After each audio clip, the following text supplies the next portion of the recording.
Finalmente, este espacio se abre para que todos podamos conocer sobre diferentes temas y ese es el espíritu de Miércoles FA, el cual, pensando en la inclusión y el generar conocimiento para todas las licenciaturas, nos otorgó este día para hablar sobre la formación, sobre el trabajo de los arquitectos paisajistas. En esta ocasión tenemos a dos ponentes que tengo el agrado de presentarles. En primer lugar, a la doctora Carla Narciso y posteriormente hará la presentación el arquitecto paisajista Rodrigo Peiret. Comenzaremos con la doctora Carla Filipe Narciso. Carla Filipe Narciso, para el cual les pido que le den un aplauso, por favor. Pasa. La doctora, bueno, se formó como paisajista en la Universidad de Évora, en Portugal. Cuenta con una maestría en geografía, con especialización en estudios urbanos en la Universidad de Lisboa. Tiene un doctorado en urbanismo aquí en la UNAM. Recientemente ingresó a la comunidad de investigadores y profesores de la Facultad de Arquitectura.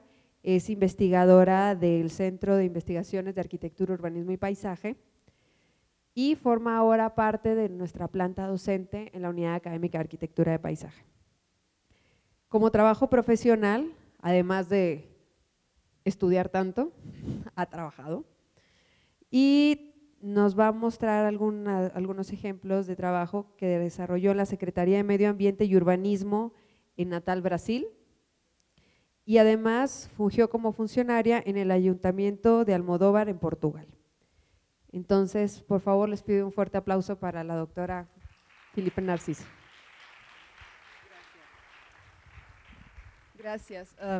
Buenas tardes a todos. Primero que todo, quería dar las gracias a la coordinación por la invitación y que de alguna forma me permite aquí compartir con ustedes algunas de mis experiencias como profesionista, como arquitecta paisajista, y al mismo tiempo que me hizo volver atrás, ¿no? Y es siempre bueno recordar lo que uno hizo y por qué está actualmente aquí hoy, ¿no? Básicamente lo que yo hoy quería compartir con ustedes es algunas de mis experiencias en un contexto que es un poco diferente, ¿no? a lo cual ustedes se están formando y en lo cual ustedes posiblemente irán a trabajar. Yo me formé en la Universidad de Évora, entonces cuando la propia formación y la propia disciplina va cambiando y también está acorde a ese mismo contexto, ¿no? Obviamente que como se está normativado, reglamentada la misma profesión, es diferente. Luego, los campos de actuación necesariamente son diferentes. Yo no tengo tanta experiencia a nivel del privado, okay, sino más bien a nivel de la función pública. Entonces, es a ese nivel que yo vengo aquí hoy a compartir con ustedes, ¿no?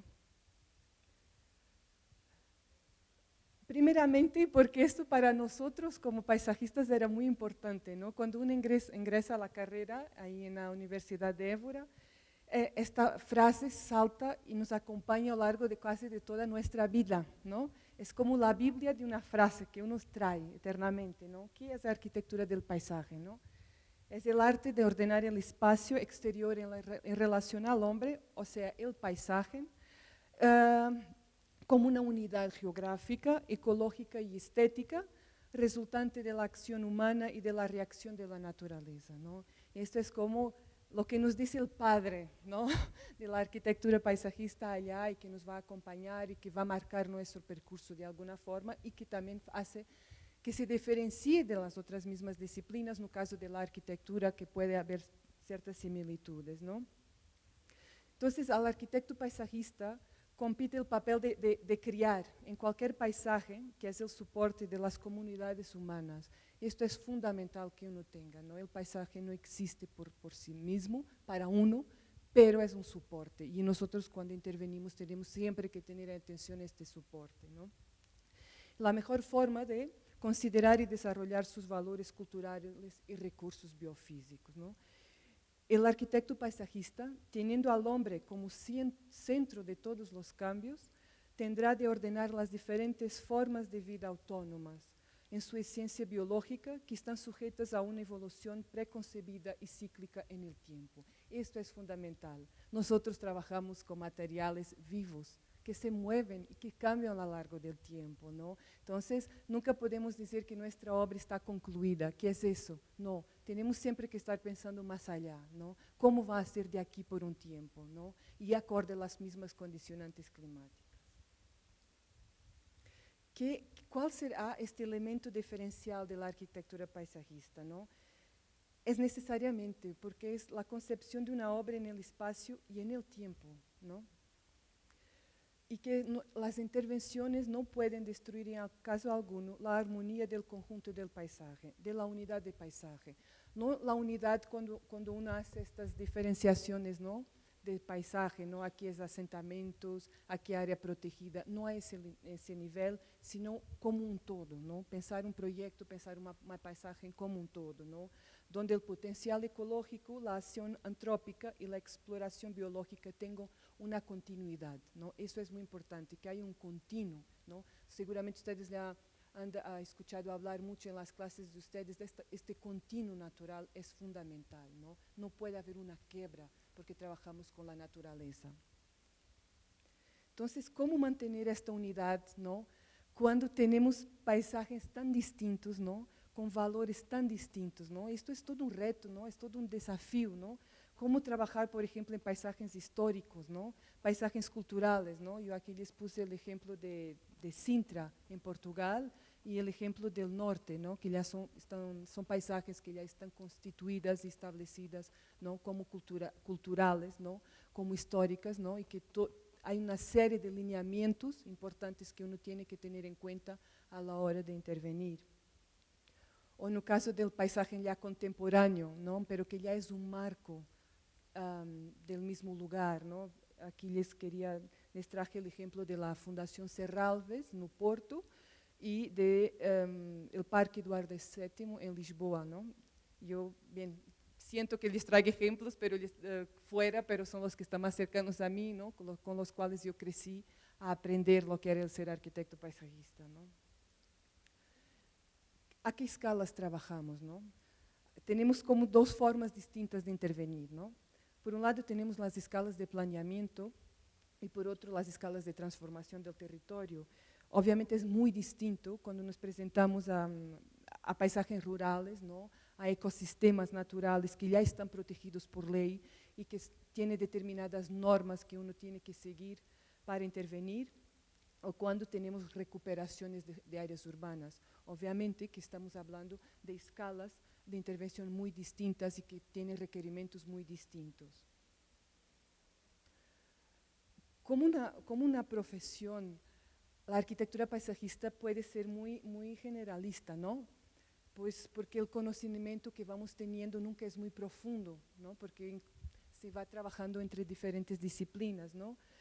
Pero eso, por otra parte, puede ser una ventaja que nosotros tenemos, ¿no?, porque nos permite diálogos técnicos con otras disciplinas y que sin ellas sería difícil llegamos a un común acuerdo, ¿no? Por ejemplo, en el caso de estos paisajes que fueron transformados hace millares de años por el hombre, como es el caso del Douro en Portugal, Vinhatero, ¿no?, que está protegido por ley, ¿no? ¿Cómo uno interviene ahí, ¿no?, cuando la base de eso trae una carga histórica y cultural tan fuerte ahí, ¿no?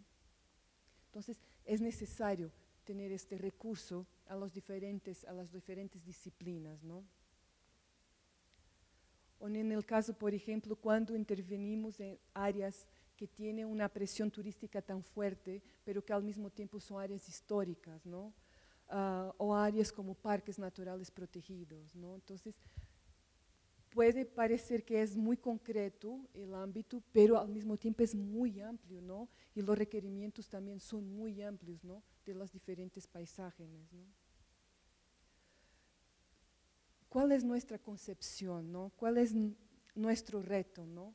Es que nosotros trabajamos el proyecto siempre a 4 dimensiones, ¿no?, en el espacio y en el tiempo.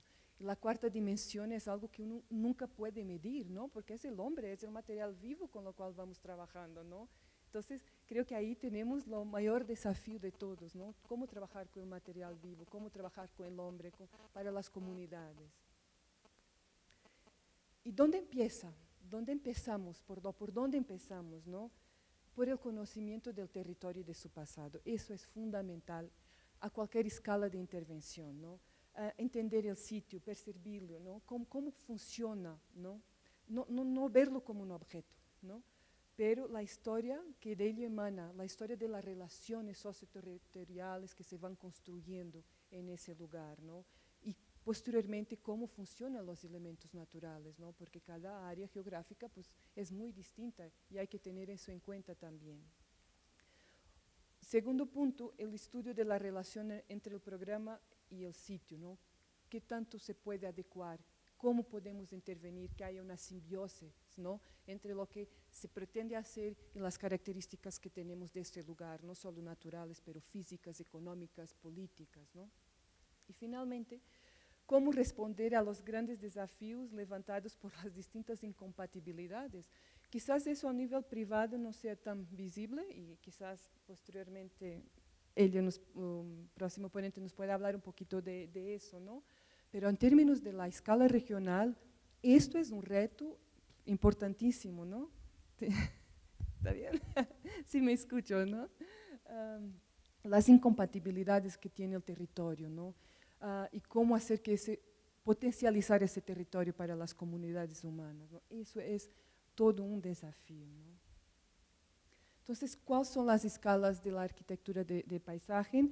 Yo aquí traje algunos ejemplos, quizás aquí haya algunos que no tengan una aplicación directa, pero yo los traje considerando mi propia experiencia y cómo es el trabajo, en un caso en Portugal o en Brasil, ¿no? De la normativa aplicada a la arquitectura paisajista, ¿no?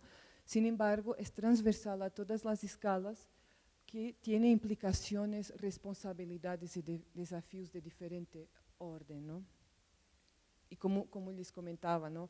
Yo siento que la escala del planeamiento desde lo urbano, regional, metropolitano, nacional, es donde se generan los grandes desafíos de la arquitectura paisajista, ¿no? Las diferentes escalas, ¿no? Por ejemplo, la escala local, ¿no? Yo creo que ahí lo voy a dejar, voy a pasar la batuta, porque no tengo realmente mucha experiencia, pero aquí fue de algunos proyectos, también en Portugal, de jardines privados, ¿no? Entonces tenemos la escala muy local, yo aquí no sé si manejan como escala arquitectónica también a nivel de jardín, pero es diferente, ¿no? La dimensión. Esto también es de dos jardines. El segundo dibujo es un croquis, creo que están ahí los alumnos de Proyectos 1, ¿no? Entonces, para llegar a algo de la izquierda hay que hacer muchas rayas, ¿no? Muchos dibujos, ¿no? Perder la cabeza, ¿no? Como yo les decía, hay que trabajar muchísimo, aunque sea una escala tan pequeña. A la escala urbana, ¿no? Cuando hablamos de escala urbana, puede ser a diferentes niveles también. Aquí yo les traje dos ejemplos, seguramente de dos arquitectos paisajistas que ustedes deben conocer muy bien. Del lado izquierdo está el Jardín de la Cordoaria en el Porto, de João Nunes, supongo que ha de sonar por ahí. Y del lado derecho está el Jardín de las Ondas de João Gomes da Silva.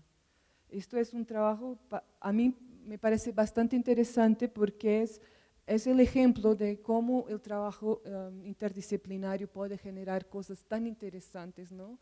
Que desde el principio va a generar apropiación y uso. Esto fue un proyecto conjunto de un arquitecto paisajista con una artista plástica. Entonces, aquí yo creo que ustedes no pueden quizás entender bien, pero la idea era como una gota que cae en el agua y que se va expandiendo con los mismos salpicos, ¿no?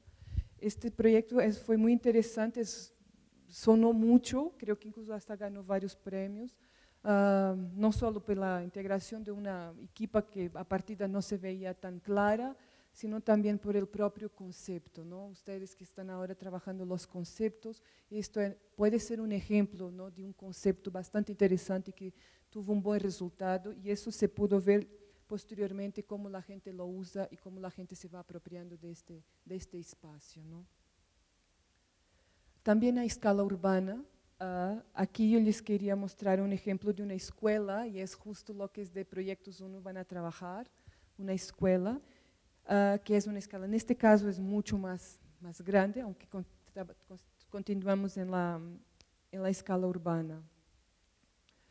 También a escala urbana, y aquí es difícil conceptualizar porque estamos hablando de un parque de meriendas, que está entre la transición entre el urbano y el rural, pero que entra dentro de una planeación municipal de escala urbana, ¿no? Este proyecto, sí, yo participé directamente, ¿no? Aquí también algo que les quería comentar y puede ser interesante también entender en ustedes es que en el caso de Portugal está muy normativado lo que es el hacer del arquitecto paisajista, ¿no? Todos los ayuntamientos, acorde a la dimensión, tienen que tener 1, 2 o diferentes arquitectos paisajistas, ¿no? Y tiene que haber una área, tiene que haber un jefe de área solo de paisajismo, ¿no? Entonces, si hablamos del ayuntamiento de Lisboa, que es un ayuntamiento mucho más amplio, pues posiblemente habrá una equipa de 10 arquitectos paisajistas y es obligatorio, ¿no? Este es obligatorio. Yo creo que eso cambia también, ¿no? Porque en el caso de México eso no hay una normativa, ¿no? No está reglamentada la actuación del arquitecto paisajista, ¿no? Entonces, en este caso concreto, por ejemplo, de este parque urbano, hay fondos comunitarios que uno posteriormente puede concursar para rehabilitar este parque, ¿no? Y fue lo que yo hice en ese entonces, que teníamos esa facultad, ¿no? Entonces, además de todo lo que implica la concepción del proyecto, tenemos la otra parte, ¿no? Que es más administrativa y logística de cómo hacer que este proyecto gane un programa comunitario de apoyo, ¿no? Hacer que realmente importa este proyecto, que es relevante para las comunidades locales, para que se pueda entonces tener ese apoyo para intervenir, ¿no? Entonces, eso es otro nivel de actuación que uno allá tiene, que acá, pues yo creo que todavía no se reconoce tanto la importancia del trabajo del arquitecto paisajista. Ya ustedes me dirán si es cierto o no. También a escala urbana, y esto es un caso particularmente interesante que se está desarrollando en varias partes, que son las huertas urbanas, ¿no? Esto es un nivel de intervención muy, muy importante porque puede generar niveles de integración muy grandes.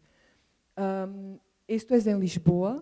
Yo tuve oportunidad de participar en una equipa interdisciplinaria que estaba interviniendo en un barrio social.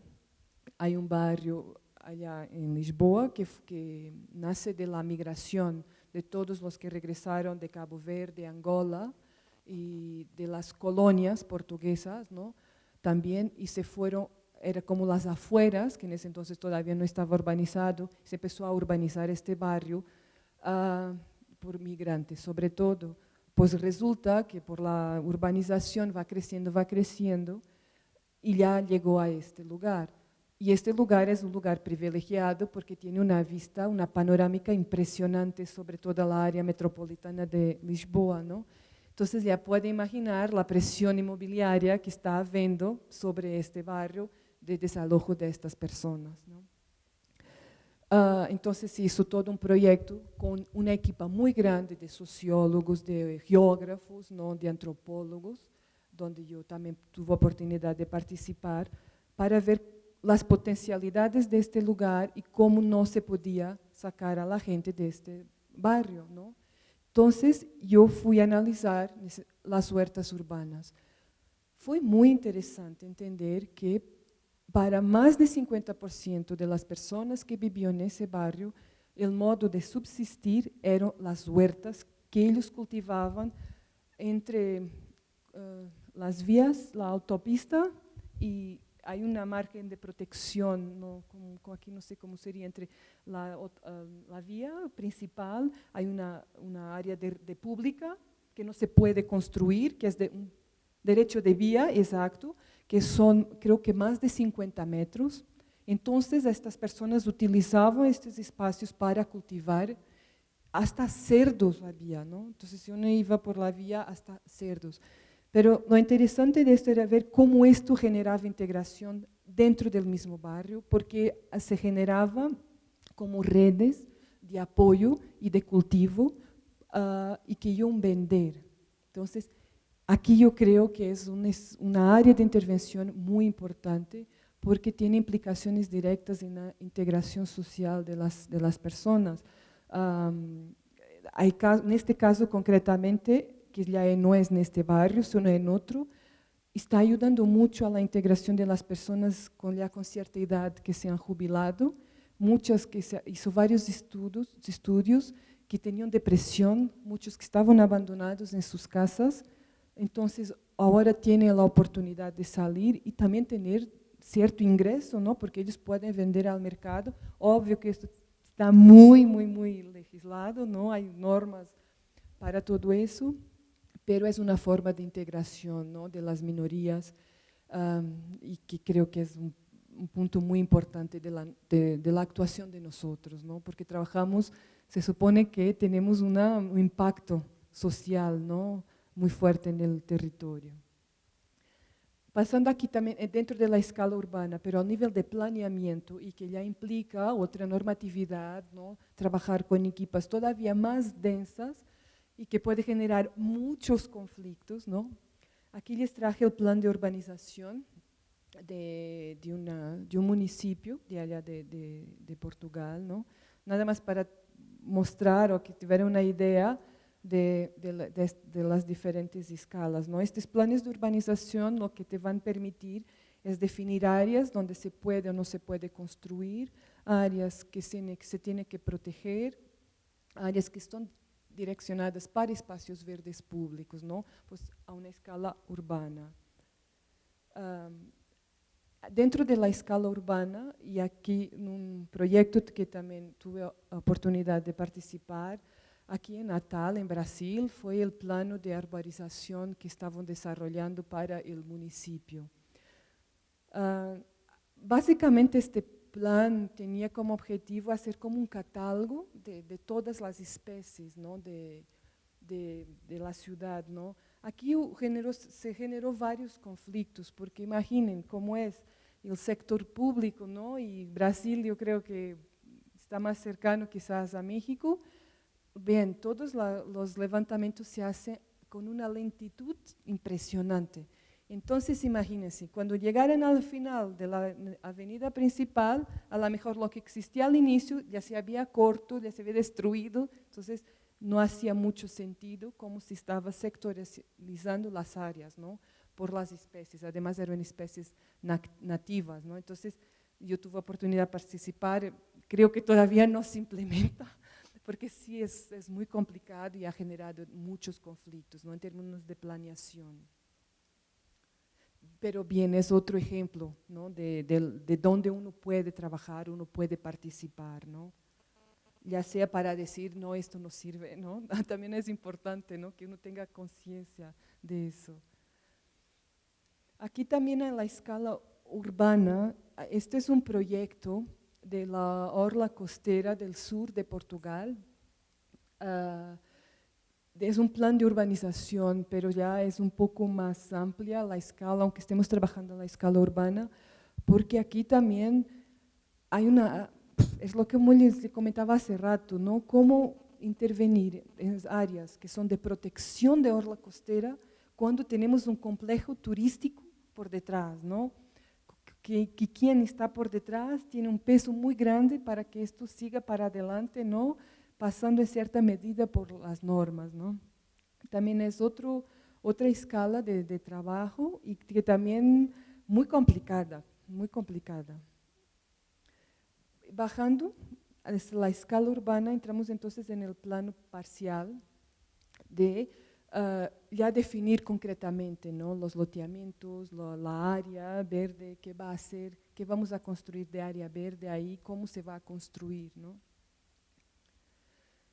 Después tenemos la escala municipal, yo aquí no sé realmente cómo funciona, también hay la escala municipal de los planes directores municipales, que tiene una vigencia de 10 años, o sea, ustedes tienen que pensar hasta a 10 años cómo va a ser, cómo va a evoluir este territorio, estas comunidades, ¿no?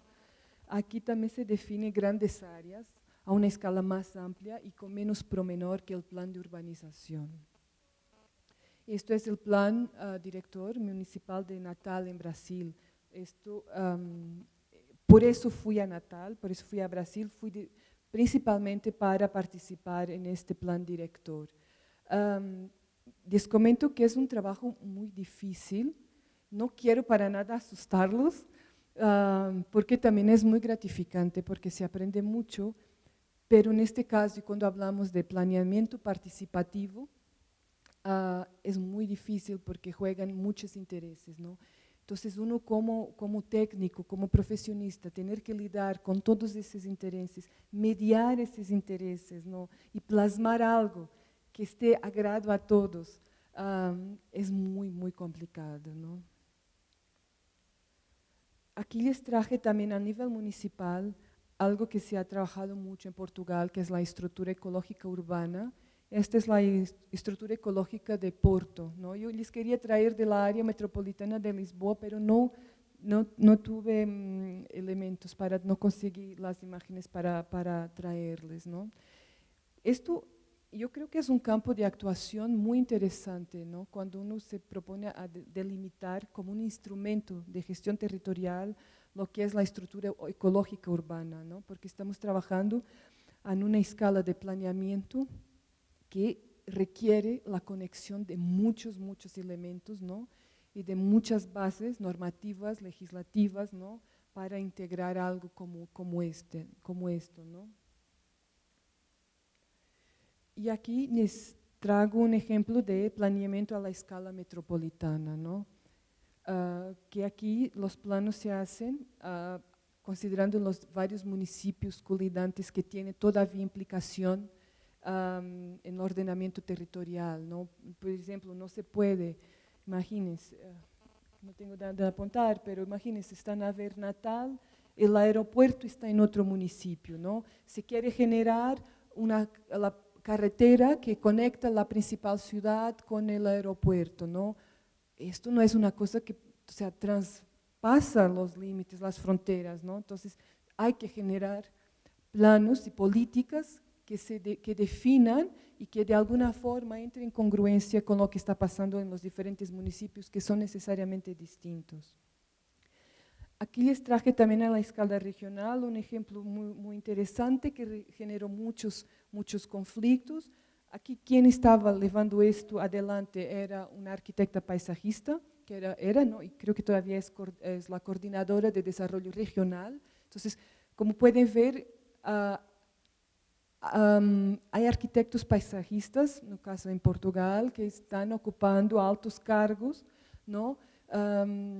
De puestos que están ligados al ordenamiento del territorio, ¿no? Entonces, yo creo que esto es muy bueno porque hay una visión mucho más amplia del territorio, ¿no? De las comunidades, de todos los elementos que lo componen. Este ejemplo concreto es de como un lago artificial que se hizo en Portugal, que se supondría que tenía que dar abasto de riego a como aquí sería como varios municipios, ¿no? Incluyendo hasta España, ¿no? Entonces, imagínense ahí, pensar planeamiento, no a nivel nacional, pero ya a nivel que teníamos que conectarnos con otro país, ¿no? Entonces, más difícil todavía. Pero lo interesante de esto es que hubo una aldea que quedaba, una ciudad que quedaba sumergida con la creación de este lago, ¿no? Entonces se iba a construir una aldea nueva con las mismas características, pues, pero ya más lejos, ¿no? Porque va a quedar sumergida, ¿no? Todo esto se lleva a consideración de la gente, ¿no? Se hacen sesiones públicas para que la gente pueda opinar y decidir. O sea, no se hace y después llama a la gente que legitime lo que ya se hizo, no. Sí se llama a la gente para considerar.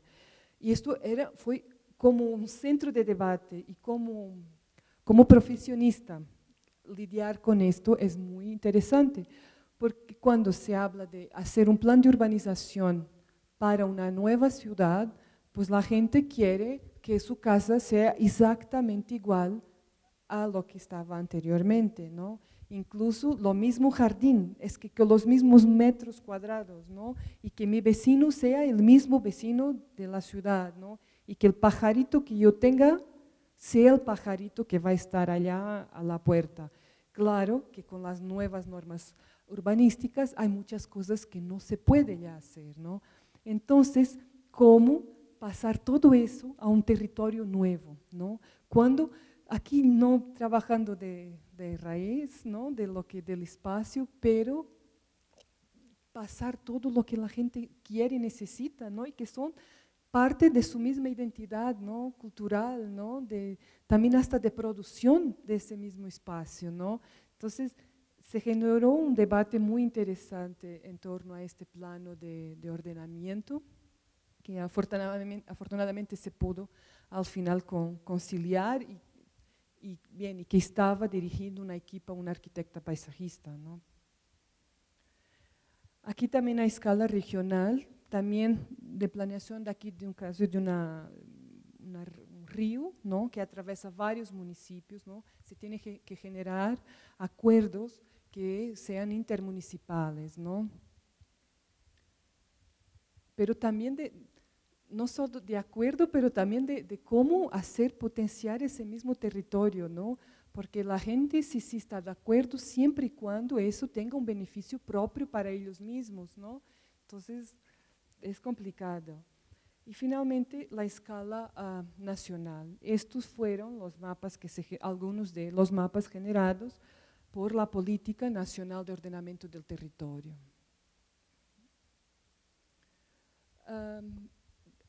Bajando, o sea, esta escala regional, y porque es donde yo tengo pues más trabajo, tengo más experiencia, ¿no? He trabajado mucho a nivel del desarrollo socioterritorial y para mí fue muy gratificante porque tuve oportunidad de estar cerca de las comunidades, ¿no? De generar espacios que fueran acordes a la naturaleza de ese espacio, pero también a lo que la gente estaba necesitando, ¿no?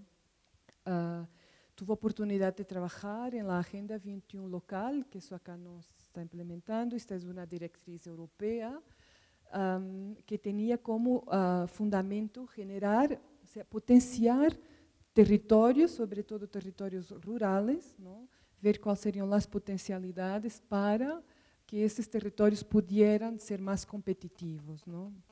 Entonces, también aquí hay todo un trabajo de candidatura, de conseguir rescatar fondos comunitarios para poder apoyar a estas comunidades, ¿no? No caso también esto sería como algunos ejemplos, ¿no? de también otras escalas de intervención, ¿no? Los recorridos por la naturaleza, ¿no? También es un ámbito que se ha estado trabajando mucho, ¿no? Para desarrollar ciertas áreas que no sea solo protección de la naturaleza, ¿no? Pero también de alguna forma que esos lugares también tengan un retorno, porque es difícil que uno diga, no, esto aquí no se hace nada, porque las personas, las comunidades no siempre están de acuerdo, porque ellas quieren también tener un beneficio propio, ¿no? La cuestión de los turismo rural, ¿no? Los núcleos de educación ambiental, el papel que uno tiene y debe de tener junto a las escuelas, ¿no? De conciencializar para la protección del medio ambiente, ¿no? Eso también es muy importante y creo que uno aquí como paisajista también tiene un papel fundamental. Quería terminar con algo que me pareció muy interesante que estaba leyendo la semana pasada de un paisajista, no sé si ustedes conocen a Gonzalo Ribeiro Teles, igual que el paisajista mexicano, también ganó hace poco este premio de Sursurfer. No sé si les es familiar, él es como el fundador de la escuela de donde yo vengo, y yo decía que hay como los 10 mandamientos del arquitecto paisajista, ¿no? Y me pareció muy interesante traerlos aquí para vermos un poquito, ¿no? Él habla del primer mandamiento es la sublimación del lugar, Es importante volverlo feliz y ameno. Es importante invertir en lagos y charcos, ¿no? La presencia del agua, traducida en su serenidad estética, que confiere un movimiento ritmado y una dinámica musical al jardín. Arriscar en especies que pueden hacer la diferencia para sublimar la pujanza de la naturaleza, comprendida entre su diversidad biológica y el ritmo de la vida. Tirar partido de la luminosidad natural de los espacios, el esplendor de la luz, dejarse influenciar por la geometría, apostando en la profundidad de las perspectivas. Esto era un poco, no sé si están aquí, lo que yo comentaba a los alumnos de Proyectos 1, ¿no? La necesidad que el mismo espacio nos genere sorpresa, ¿no? Que sabemos que no sepamos lo que está allá, ¿no? En esa perspectiva, ¿no? Pero que tampoco tengamos miedo de llegar a ese lugar. Mirar alrededor, la integración con el paisaje envolvente, siempre y cuando ésta sea ordenada, ¿no? Aceptar con base de la concesión del jardín o del paisaje en el orden natural de la naturaleza. Eso es fundamental. Uno no puede ir contra las leyes de la naturaleza porque siempre ellas ganan a uno, ¿no? Entonces hay que tener cuidado cuando uno analiza ese lugar y ese espacio, ¿no? Valorizar los aspectos culturales del paisaje, imponer al orden natural el orden cultural, pero nunca el orden de uno mismo, ¿no? Evitar los excesos, ¿no? Eso yo les decía a los de Proyecto 1, a veces uno como profesionista se puede sentir frustrado, no sé tanto a nivel de privado, pero en términos de público sí. ¿Y eso por qué? Porque a veces lo que uno quiere es hacer el gran proyecto, pero la gente no quiere el gran proyecto, ¿no? La gente a veces quiere el mínimo, pero algo que está directamente asociado a ellas, ¿no? Les platicaba de dos ejemplos de allá. Uno de ellos fue de una avenida principal, había un fondo para intervenir y se va a hacer algo, pero es que la gente también es muy relutante a eso, no, pues van a hacer algo, ¿qué van a hacer? No debe ser para uno, ¿no? Entonces sí se empezó a generar ahí algunas polémicas. Yo dije, no, pues vamos a hacer entrevistas, ¿no? Preguntar a la gente qué quieren para ese espacio, ¿no?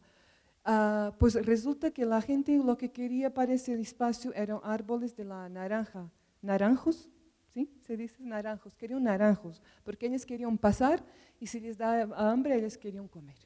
Y ahí, entonces esto para uno que vence en el gran proyecto se puede ver hasta frustrado, ¿no? Porque la gente quiere otra cosa completamente diferente. Al norte también hubo un caso bastante interesante, también lo mismo, la gente sabe que se va a intervenir, se genera la polémica, ¿qué van a hacer? La gente quiere saber porque es su espacio y uno nunca puede olvidar de eso, no está interviniendo de su espacio, no de uno, es de ellos.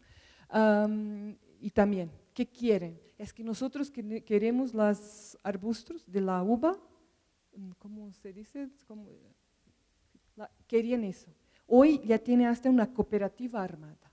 Entonces, eso es muy interesante. Lo que la gente quiere no es necesariamente lo que uno quiere. Yo creo que uno es como el mediador, ¿no? Entre el espacio, lo que la gente quiere para que uno lo haga, lo dibuje, lo transmita, lo ponga en el espacio, ¿no? Finalmente, planear sin miedo, de recurrir a ayuda especializada, eso que les decía, ¿no? Que a veces es importante que uno se apoye en otras disciplinas, ¿no? Ustedes aquí están cerca de la arquitectura, del urbanismo, por ejemplo, ¿no? También de la geografía, de la sociología, es importante que uno también se apoye y tenga conciencia de las propias limitaciones, ¿no? Y para finalizar, yo creo que hay dos cosas que me parecen muy importantes, ¿no? Una de ellas es ser humilde, ¿no? En la relación con el sitio, con las personas, con el pasado del sitio, tentar dominar la voluntad de autocelebración que un proyecto puede siempre tener. Creo que esto es fundamental. Y por otra parte, ser atento, ¿no? Ser atento al detalle, al funcionamiento de los distintos elementos, cómo corre el agua, cómo el sol incide en las cosas, cómo las plantas se van torciendo, ¿no? Para responder a determinadas condiciones de luz, de viento, y la forma como las personas usan los sitios, ¿no? Porque yo comentaba con los alumnos de proyecto, es curioso que ustedes analicen, pues si uno dibuja el camino por aquí, porque es que las personas van por acá que no hay camino. Eso es importante analizar, es importante ver cómo la gente está utilizando ese sitio, porque es muy difícil que uno contradiga lo que ya está implementado, ¿no? Uno puede ayudar a enaltecer ese lugar, ¿no? Entonces, siempre deberemos pensar la realidad cultural, la herencia cultural de ese espacio, pero también el futuro, ¿no? Porque hay que salvaguardar los valores históricos, naturales y culturales de las próximas generaciones, ¿no? Y esto sería todo que traía para vos decir. Gracias. Carla, muchas gracias. No te despedimos. Yo creo que hacemos la sesión de preguntas y respuestas. ¿Cómo, perdón? Sesión de preguntas y respuestas sí, al sí. final de Sí, sí. las dos presentaciones. Al final. Sí, Okay. sí, para hacerlo más eficiente. Pues muchas gracias, Carla. No, a usted.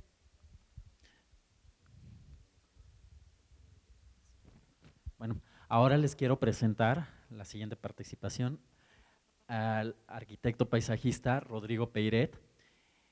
Él es estudiante de la Unidad Académica de Arquitectura de Paisaje, bueno, egresado de la Unidad Académica de Arquitectura de Paisaje.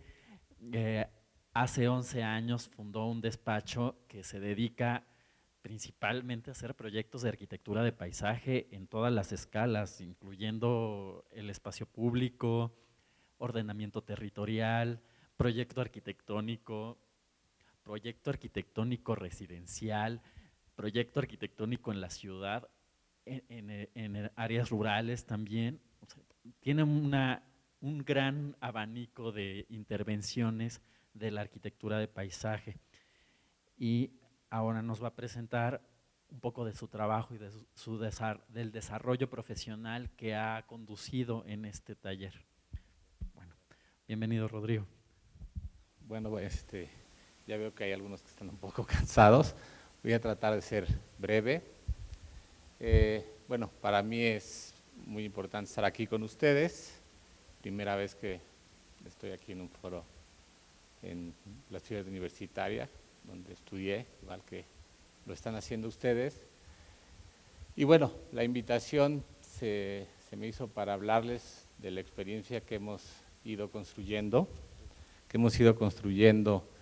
en estos últimos años, a partir de un despacho que hemos conformado, se llama Biópolis, hace 11 años, con estas características de las que uno empieza a comprender a lo largo del desarrollo de una escuela como la arquitectura de paisaje, que significa mucho en ese sentido cuando se empieza a hablar y se empiezan a comprender, la siguiente, uno empieza a comprender la diversidad de esta disciplina, aquí puse algunas citas que hablan de estas formas de cómo el paisaje en estos tiempos se ha ido diversificando y ha dejado, como dice Joaquín Nadal, de ser un espacio sin límites, un espacio más universal, que tiene que existir en esa relación de ser humano con su medio ambiente. Después Joan Roand nos menciona que esta relación de alguna manera está condicionada a ciertos ciclos que tienen que ver con la naturaleza, el clima, la lluvia, la humedad, la vegetación, la topografía. Estos elementos son de alguna manera los que definen también estos espacios y que ahí existen, ¿no? Son estos ecosistemas urbanos o naturales que tienen su propio ciclo y que nosotros somos parte de ese ciclo.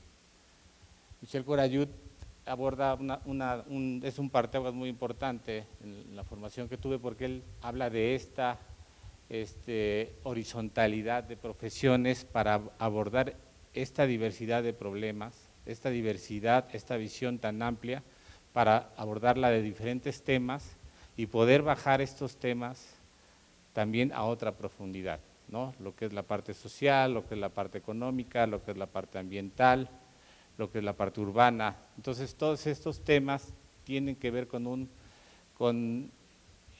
tener y encontrarse con la necesidad en la parte profesional de armar un equipo, de ir construyendo un equipo de trabajo y de ir encontrando un diálogo con otras especialidades que nos permitan tener visibilidad a estos problemas, ¿no? De manera mucho más clara para poder empezar a enfrentar los proyectos. Esta escala va creciendo de complejidad y entonces estas especialidades crecen y uno tiene que irlas abordando y entendiendo para para poder confinar esos límites del proyecto. Normalmente uno termina de confinar el contexto de estudio de cada proyecto y eso es, te da la base esta escuela y hay que desarrollarlo en la práctica. La siguiente. Nosotros dentro de esa perspectiva vemos que estos procesos en la actualidad de estos entornos naturales y urbanos que se han dado de manera acelerada, lo que han detonado es el crecimiento de una serie de problemáticas y necesidades que nos permitan tener mucho más estabilidad y mejor calidad de vida. Estos problemas se pueden reflejar no solo ambientales, económicos, sino también culturales.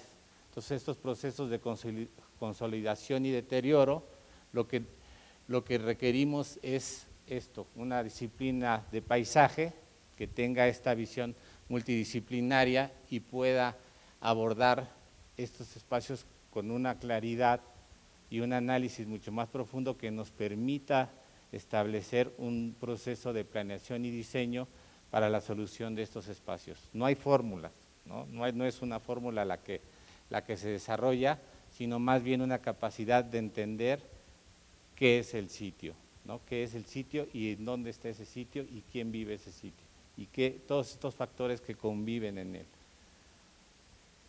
Nosotros hemos tratado de irnos confinando como grupo a lo largo de estos 10 años, también tratando de responder a estos requerimientos que nos presentan cada uno de los proyectos, y en ese sentido nosotros hemos ido definiendo nuestro propio ámbito. Estos ámbitos, dentro de esta diversidad, hablamos de estos espacios que se contemplan en conjuntos arquitectónicos, una necesidad de espacios en un conjunto arquitectónicos en donde entramos en un diálogo muy importante casi siempre con arquitectos. Es muy importante que no perdamos de vista que el paisaje también tiene que ser una consecuencia y viceversa de la arquitectura. Entonces, si hay un diálogo desde el inicio, es más fácil diseñar espacios con mucho más congruencia y que respondan mejor a las necesidades, no solamente formales, sino a las culturales o sociales que se puedan dar en estos conjuntos. El otro rubro que trabajamos es el espacio público o semipúblico, como se le puede llamar también, cuando son espacios para la gente, pero son a nivel privativo. Estos espacios, bueno, ahorita se ha detonado una gran demanda por esa recuperación de espacio público, por esa recuperación de las ciudades, y ese es el tema en que actualmente ahorita se están desbordando muchas disciplinas, urbanistas, arquitectos, políticos, todos están volteando a ver a esa herramienta fundamental que es el espacio público, que es el que construye sociedad, que es el que construye ciudad, que es el que construye comunidad. Otro rubro que abordamos son los desarrollos turísticos, pero de que tengan bajo impacto sobre su medio, ya sea natural, social o cultural. La siguiente. Bueno, escogí 10 proyectos que hablen un poco de estas perspectivas y de estas soluciones que hemos ido dando a lo largo de este proceso de trabajo en estas diferentes escalas. El primero, que es esta parte en los conjuntos arquitectónicos, este es un jardín residencial de un conjunto de vivienda, y básicamente era crearle los espacios de convivencia para la gente que viviría ahí. Una postura muy importante de este proyecto es no íbamos a querer generar un jardín como tal, como todos se lo imaginan, con vegetación, con montículos, con grandes árboles, porque tenía una primera limitación. Este jardín tiene 35 centímetros de tierra solamente, de carpeta vegetal, más la técnica para impermeabilizarlo, y por la limitación del peso de la estructura, tenía que ser un jardín desde esa postura, completamente artificial. Y entonces el planteamiento del proyecto es desde ese sentido, es decir, cómo fabrico estos espacios, le doy estructura, le doy visibilidad desde el interior hacia el exterior y puedo confinar un jardín muy ligero que me estructurara con los elementos que se manejan en el paisaje como vegetación, pavimentos, madera, agua, que estructuraran estos espacios para la convivencia del desarrollo. El siguiente, por favor. Este es otro, digamos, pequeño parque dentro de un conjunto de vivienda y comercio que está al lado se llama Parques Polanco, está ahí a un lado de lo que era la fábrica de la Corona. Este parque fue muy especial en el sentido del valor que le estaba aportando el espacio abierto al desarrollo. Es decir, el grupo de los privados no decidieron hacer un edificio muestra o no decidieron hacer un departamento muestra para vender la arquitectura. Decidieron construir una parte del parque porque entienden que ahorita el valor agregado en este tipo de desarrollos son los espacios abiertos. Entonces era el principal privilegio del desarrollo para poder encontrar esa factibilidad. Entonces es un requerimiento que te lo da la parte financiera y que de alguna manera entra con las mismas limitaciones, hay estacionamientos abajo y entonces es un parque completamente aligerado que le da limitación para la cantidad de árboles, niveles topográficos y se estructura pensando que también cierta parte va a ser efímera para poder después abordar la segunda. La segunda ya no se desarrolló, por eso no la incluyo, pero aquí vamos desarrollando cada uno de los elementos de acuerdo a lo que busca el parque, que es confinar estos espacios a partir de sus elementos urbanos. Es decir, aquí una banca me estructura un espacio, un macizo me confina una pequeña plaza, un juego infantil se puede convertir en un elemento también como parte de la composición del paisaje. Entonces, en estas limitaciones se decide optar porque estos elementos y por los presupuestos tener que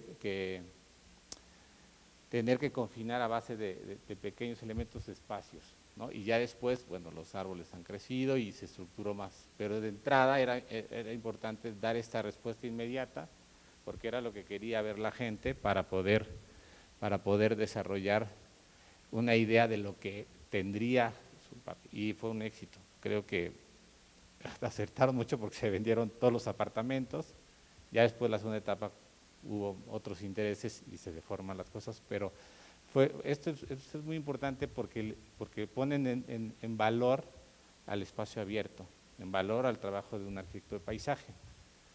La siguiente, por favor.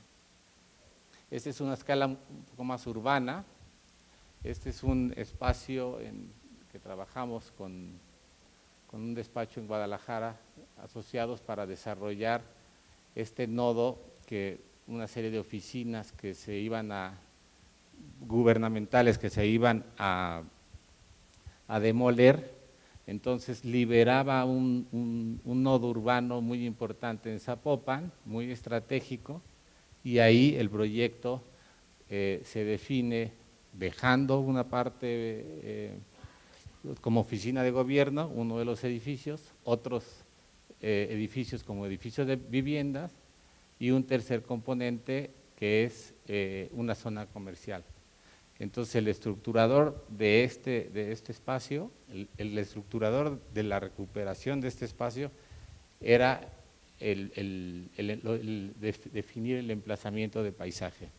Es decir, este espacio que estaba enrejado se abre otra vez a la ciudad, se le genera un vestíbulo urbano para conectarlo al peatón, a la bicicleta, al del transporte público, al privado. Entonces se genera un primer espacio para confinar y distribuir al peatón. Después se confina cada uno de los espacios y entonces se estructura con la arquitectura para poder delimitar lo que es el espacio de vivienda, de lo que es el espacio comercial, y luego una plaza, una segunda plaza, que es la que me conecta con la otra parte del proyecto, que era el paisaje para el estadio de prácticas.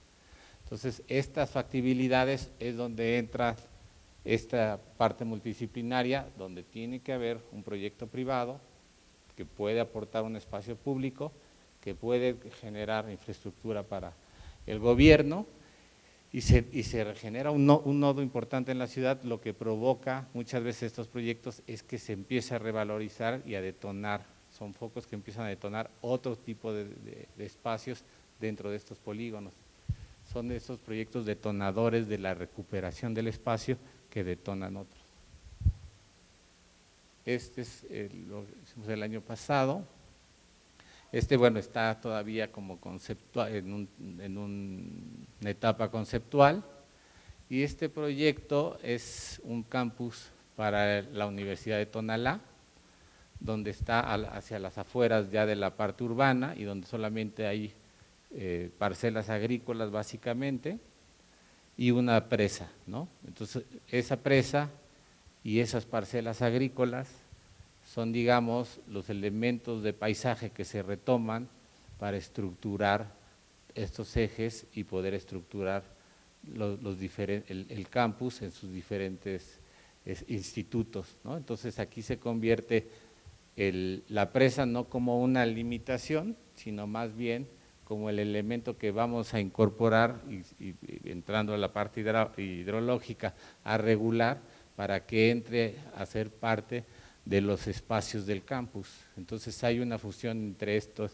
entre esta parte lacustre y el paisaje agrícola, que lo que hace es tratar de generar un continuo y estructurar los espacios y la conectividad en cada uno de los institutos. La siguiente. Este es otro, también en Zapopan, Jalisco. Este es igual que no el campus, sino el anterior, pero en otro contexto mucho más marginado. La vivienda es de nivel baja. Hay un edificio que está abandonado, que se busca recuperar. Esto era la unidad de transferencia de basura. Entonces, un predio que también se va a abrir urbano, no tendría, el concepto es no construir muros y generar toda esta estructura a partir de estos espacios creados por las necesidades del conjunto arquitectónico. Es decir, necesito una plaza para poder convivir la parte de las oficinas de gobierno, la otra que es el comercial, y toda esta estructura de parques que va generando incluso a nivel composición ese movimiento de espacios entre la arquitectura, las alturas de la arquitectura, la textura de la arquitectura, y entonces esto se fue estructurando de manera conjunta.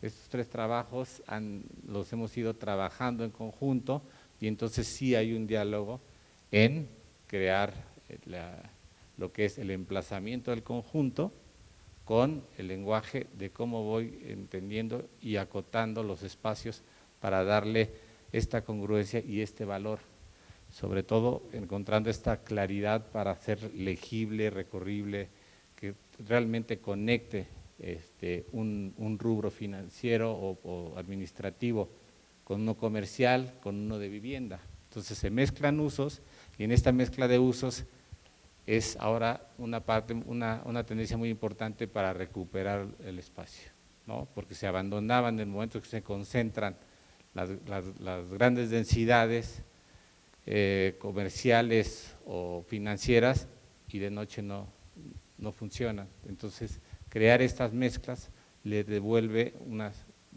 habitabilidad al espacio permanente, y lo que define es el espacio como es esa seguridad para que mientras tanto se esté viviendo ese espacio. La siguiente. Este ya se realizó, no traigo fotografías, pero Este conjunto en Querétaro, hay un requerimiento de estacionamiento muy amplio, muy grande por ser un centro de convenciones, pero bueno, se deja un eje peatonal al centro y una plaza para conectar a los dos edificios, y a esa falta de espacio se concentra este parque lineal, o de alguna manera un parque que mira la ciudad de Querétaro, y se estructura a partir de un vaso colector, un vaso regulador, que se detecta en los estudios hidrológicos como un requerimiento para poder regular el agua que estaba inundando la vialidad. Entonces este elemento artificial que contiene el agua es el que estructura, ¿no? Y posteriormente, a partir de ahí, se genera una serie de terrazas para poder tener ese espacio de esparcimiento que genera un desarrollo como este, pero vinculado a la ciudad, ya que es la parte de donde se mira toda la ciudad de Querétaro. La siguiente. Este proyecto, estos ya son proyectos más enfocados al turismo. Este nos lo solicitó Fonatur, este es en Río Prieto, que es uno de los accesos de la Reserva Biosfera de la Mariposa Monarca. En este proyecto lo que se definía era, para poder regular el flujo y el acceso hacia la Mariposa Monarca, en otros accesos estas actividades se desbordan y entonces generan demasiado impacto y van avanzando, y entonces van deteriorando lo que es la reserva o la racionalización de su recorrido. Entonces, lo que piden aquí es generar un núcleo que claramente pueda llegar a contener y vestibule la reserva como un elemento para poder regular su uso. Fuimos definiendo algunos espacios temáticos que, sin decirlo, hablaran de esas características de lo que íbamos a ver. Este bosque de Oyamel, que es la principal fuente de la mariposa monarca, y entonces la serie de intervenciones tienen que ver con ese tema. Al momento de ver el proceso de cómo va evolucionando esta larva, pues son formas que uno puede retomar para hacer un mobiliario, por ejemplo, ¿no? Para crear una banca que puede enmarcar la suavidad de este paisaje, o una escultura en otra etapa, ¿no? Una semilla, este es un elemento escultural, que es la síntesis de esta semilla del oyamel, o la confinación de un escurrimiento que, nada más enmarcándolo, nos guía, nos organiza ese escurrimiento, lo confina en época de lluvias, y cuando está en secas es un elemento de paisaje donde uno incluso se puede sentar. Entonces, el tema del paisaje muchas veces es el tema que uno puede tomar para poder crear este lenguaje formal, pero no solamente eso, sino también estructurarlo a nivel de conjunto para organizar los escurrimientos, para contener terrazas y evitar erosión, para confinar espacios de estar, dejar claro por dónde está el acceso. Entonces, esos elementos son rasgos que uno puede tomar en el sitio y que puede venir a ser parte de la temática. Entonces, es una manera de decirle al visitante, hablarle de las cualidades del sitio, ¿no? Entonces, ahora esta comunidad que da esos servicios platica perfectamente y habla de la larva y eso, con estas herramientas, ¿no? Les puede platicar de la larva y del oyamel y de la importancia. Y entonces se genera ahí un contacto interesante para poder enseñar el sitio. La siguiente. Este es un proyecto para Fonatur, que son 700 hectáreas. La solicitud era hacer una especie como de fraccionamiento de ranchos, en un destino turístico que se llama Loreto, que estaba desactivado y se invirtió en una serie de proyectos para activarlo. Este es uno. Y el tema con los ranchos era que se iban a estructurar no a manera de lote, sino a confinar en diferentes células, si así quisiéramos llamar, donde podrían haber 1, 2, 3 o hasta 6, compartiendo estas parcelas, estos huertos que son comunitarios, y al centro un detonador turístico que sería un hotel con un viñedo boutique, con su bodega, para generarle ese valor al paisaje. Entonces, esto respondiendo muy claro a las características del sitio. Por un lado, los escurrimientos son los que nos estructuran y los que nos definen dónde van estos espacios lineales para poder abordar y proteger en la lotificación el proyecto, como el escurrimiento principal es el que puede crear estos cuerpos de agua para tener el sistema, el agua suficiente para los viñedos y estos servicios, un vivero en el acceso, una estructura de servicios y vivero en el acceso, y entonces con esto hacer un detonador para darle ese perfil. El clima para la uva es perfecta, o sea, todas esas bondades a partir de este paisaje que nos confinaba las montañas muy pegadas, y entonces había una relación perfecta de clima para detonar esto y darle un valor. El otro proyecto era estancias de artistas, no se alcanza a ver por la limitación del dibujo, pero una estancia para un turismo de artistas, que existe turismo como tal, y le pudiera dar un valor, y el otro un club ecuestre. La siguiente.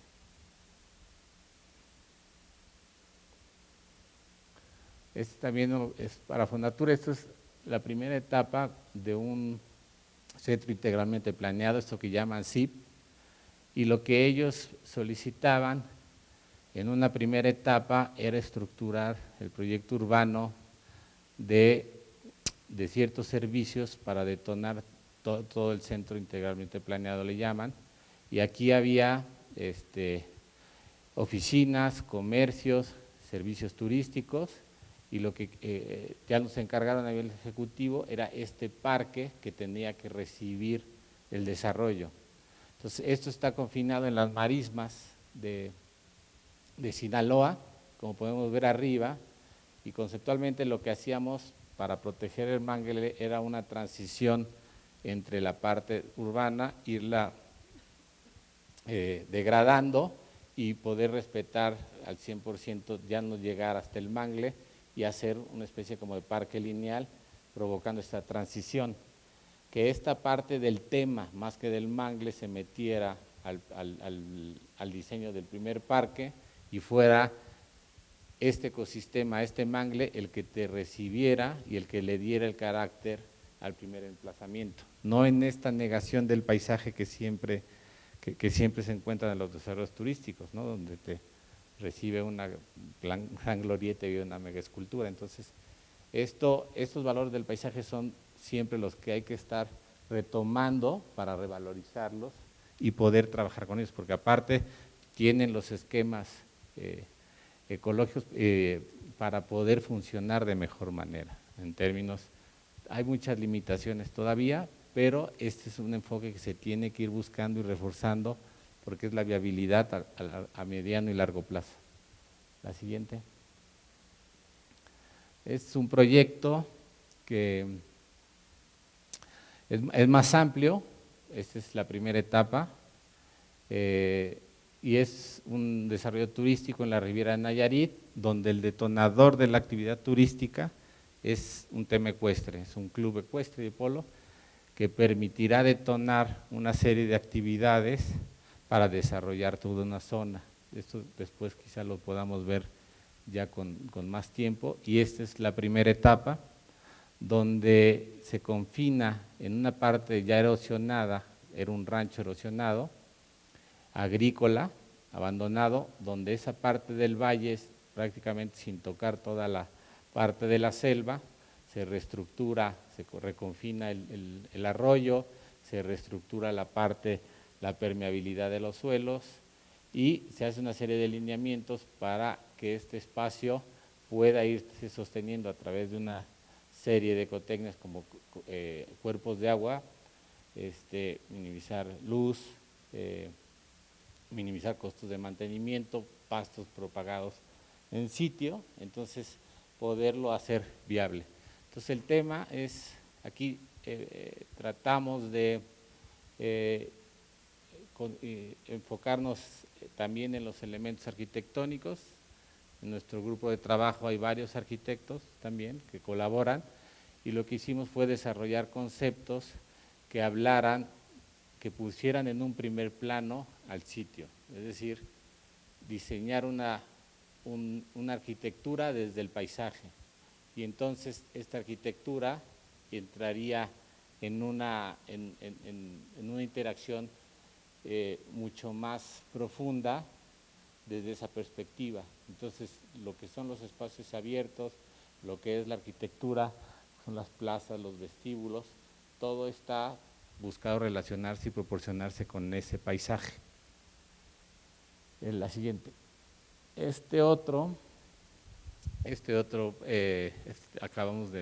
terminando este proyecto. Este es en Jalisco, un parque fluvial, en Río Tenguillo, y este es un ejemplo de lo que significa una de las posibilidades para las comunidades en lugares alejados y con algún potencial natural. Es decir, esto se convierte muchas veces, darle una actividad, darle un valor a su parque y crear un proyecto en torno a él, le puede detonar una actividad que le permita al municipio tener una actividad comercial para evitar esa migración a buscar trabajo en otro lado. Entonces, este es un ejemplo que es importante, porque muchas veces, a veces la única posibilidad que tiene esa comunidad, esa localidad, no es industria, no es otra actividad económica, o ya no es factible la agrícola, y entonces el turismo se convierte en esa actividad económica. Y los elementos naturales, proyectarlos con responsabilidad y con atención a la capacidad de esa comunidad, nos permite retomar, potencializar una zona. En este caso, el principal objetivo es que la gente pueda ir un fin de semana. Entonces, le abre una oportunidad, una relación con una ciudad como Guadalajara o Vallarta, que están más cerca, que están en medio, y entonces pueda la gente ir al bosque a generarse una actividad. El proyecto se estructura siempre en torno a ese elemento que es el río. La siguiente, voy a hacer un poquito más breve para no tardarme mucho. Aquí les desglosé un poquito más. Este proyecto lo estamos haciendo también ahora en Puerto Vallarta, y lo desglosé más un poquito en su proceso para que se pueda entender cómo se lleva dentro de este proceso una integración de equipo, una integración de estudios para poder concentrarlos, tener mucho más claridad y tomar decisiones posteriormente de diseño. La siguiente. Entonces, esta isla del Cuale es un elemento, nosotros lo conocemos así, como un elemento urbano artificial, es una isla artificial que ahorita se los explicaré mejor, pero que de alguna manera para la gente le significa, queda en medio, queda prácticamente en medio de la ciudad de Puerto Vallarta, y entonces esta isla, que a veces no la percibe la gente como una isla, significa como un espacio natural y un espacio con ciertos valores ambientales que no tiene la ciudad. Entonces, era muy importante tomar en cuenta, y al mismo tiempo está vinculado a un recorrido turístico muy valioso que está desaprovechado. Entonces, tendríamos que crear como ese híbrido entre un espacio para el turista y un espacio para la gente local. La siguiente. Esto ya no se ve muy bien, pero aquí desgloso la serie de estudios nosotros lo que hemos tratado con este equipo de trabajo es tratar de que esto es con la iniciativa pública, entienda que hay que contratar una serie de estudios, no aislados, sino con un mismo objetivo, en términos urbanos, ambientales, económicos, y definir sus factibilidades de varias aristas para realmente hacer un proyecto viable.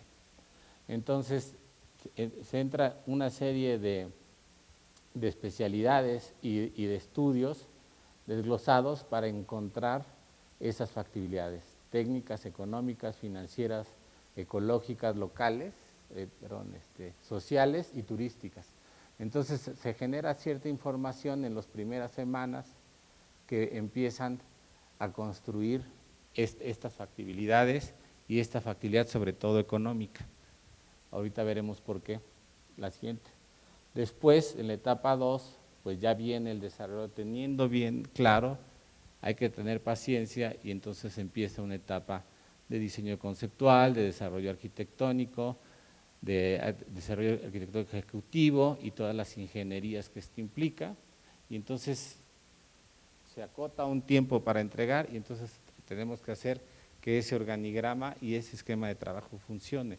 Entonces es algo que sí hay que ir construyendo en el tiempo, con la experiencia desde que están en la escuela como ustedes, para ir desarrollando la facultad de saber para qué quiero los estudios, para qué quiero un estudio hidrológico, hasta dónde quiero estudiar con él, qué quiero realmente preguntarle a la parte social, cómo la voy a integrar, qué son los actores clave que repercuten en este proyecto. Entonces, eso como formación sí te lo permite una escuela como arquitectura de paisaje, pero hay que buscarlo. Eso es definitivo, hay que buscarlo. La siguiente,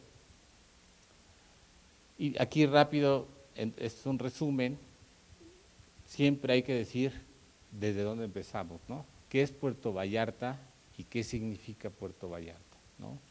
Y Puerto Vallarta es una ciudad turística que se ha conformado y se detonó por esta actividad, creció y ahora recibe 3,5 millones de visitantes al año. Entonces es su detonador económico, sus emplazamientos se han definido a partir de esa relación con la actividad, adecuado o inadecuadamente, pero es una realidad. El turismo es esta actividad que genera esa identidad también del sitio. La siguiente. ¿Y qué significa Puerto Vallarta como dentro de esos destinos?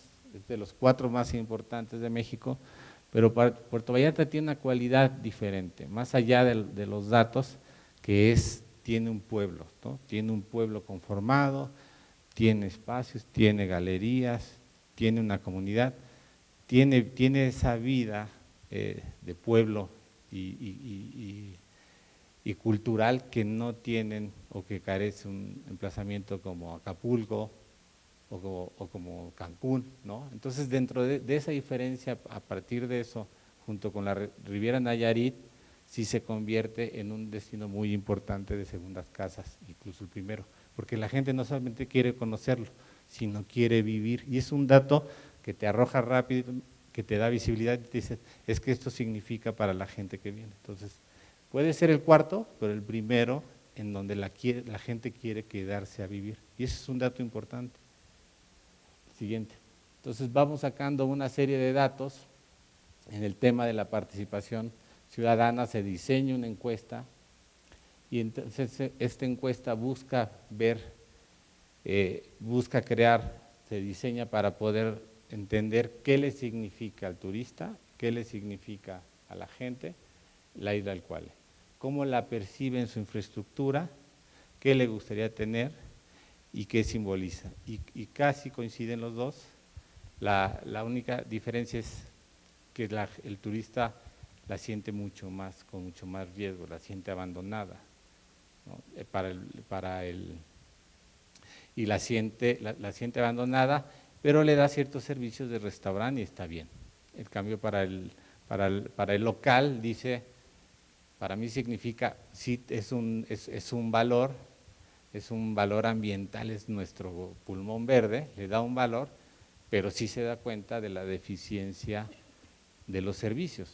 Entonces son perspectivas que tienen que entrar, la siguiente, para poder tomar decisiones y decir que en estos rubros de imagen, actividades, los servicios que se dan, cómo los vamos a reestructurar. Y entonces es muy importante tener en esta encuesta mucho más visibilidad, y esa es la participación de alguna manera que pudimos encontrar ciudadana, más allá de los actores que rigen o son claves dentro de la isla del Cuale. La siguiente. Entonces, bueno, siempre el diagnóstico, se habló ahorita del tiempo, siempre hay que meterse en el tiempo de qué pasó por qué está esto, por qué está esta isla en medio de la ciudad, y en realidad es una lluvia que almacenó una superficie de tierra y la fueron conformando artificialmente hasta crecerla y después pusieron ciertos servicios. Es una isla completamente artificial, pero en el tiempo pues, se asentaron una masa vegetal, una biodiversidad de flora y fauna que ha permitido generarle un propio ecosistema y una identidad ambiental al sitio.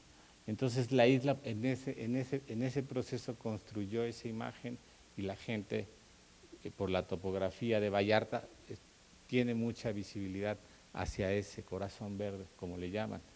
Entonces esta historia hidrológica del sitio es muy importante porque es con la que también tenemos que proyectar. La siguiente.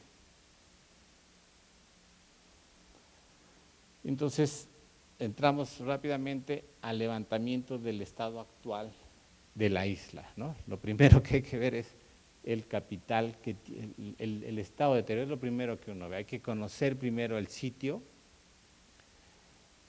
para poder identificar todas sus deficiencias, su nivel de abandono, su nivel de desorden, su desarticulación con las vialidades, su poca conectividad con el peatón, con el tejido urbano, y entonces eso hay que tenerlo muy claro como primera pregunta. La siguiente.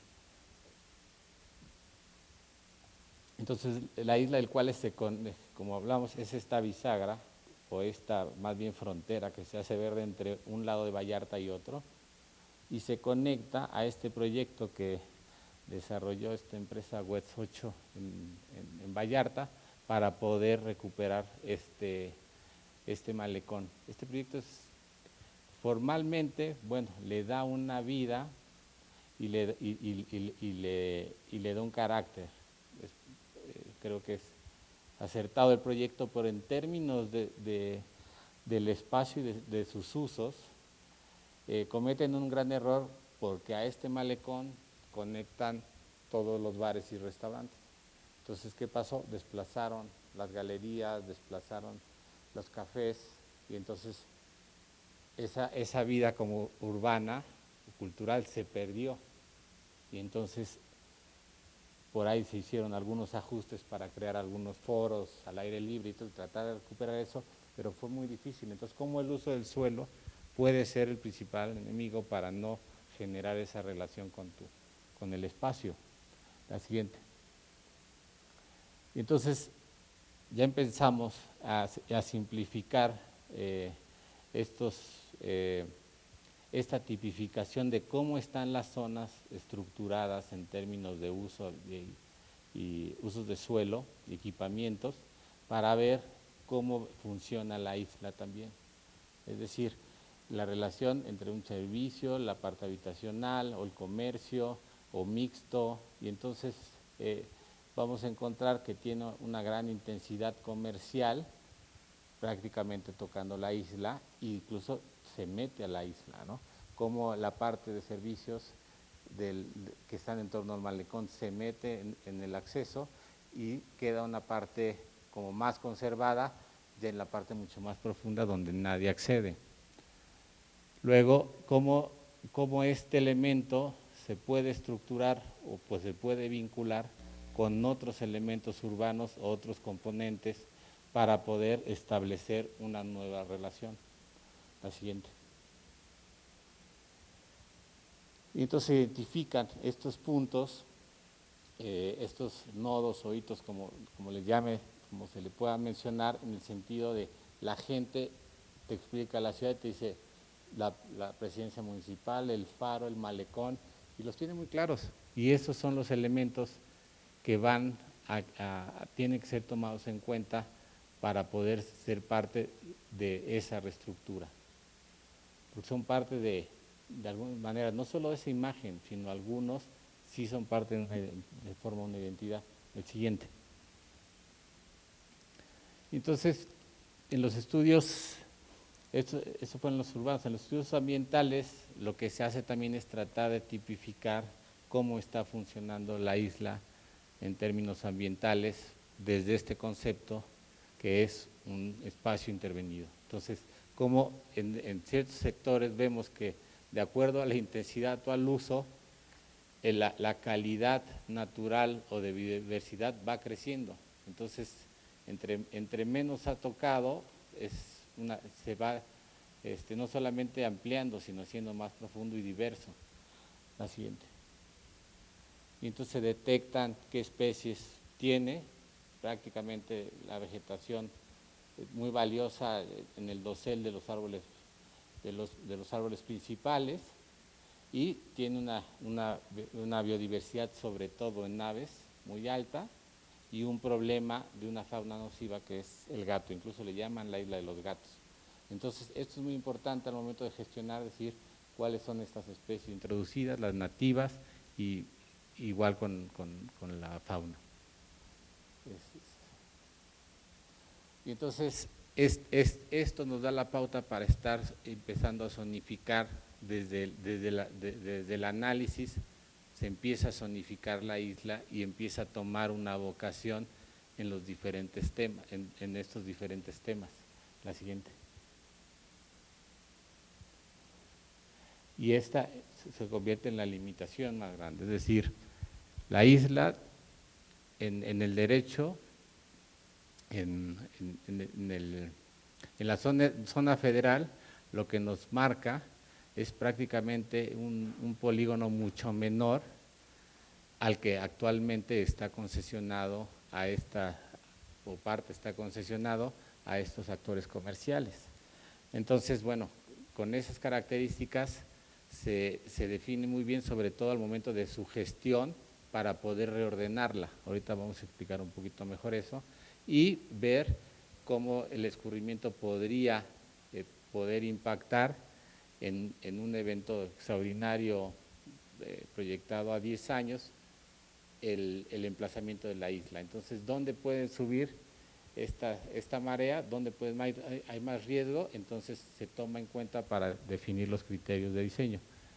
Se crea la microcuenca, el estudio nace de la subcuenca para poder definir este estudio. O sea, el polígono de actuación de la parte hidrológica crece mucho más que el urbano, ¿no?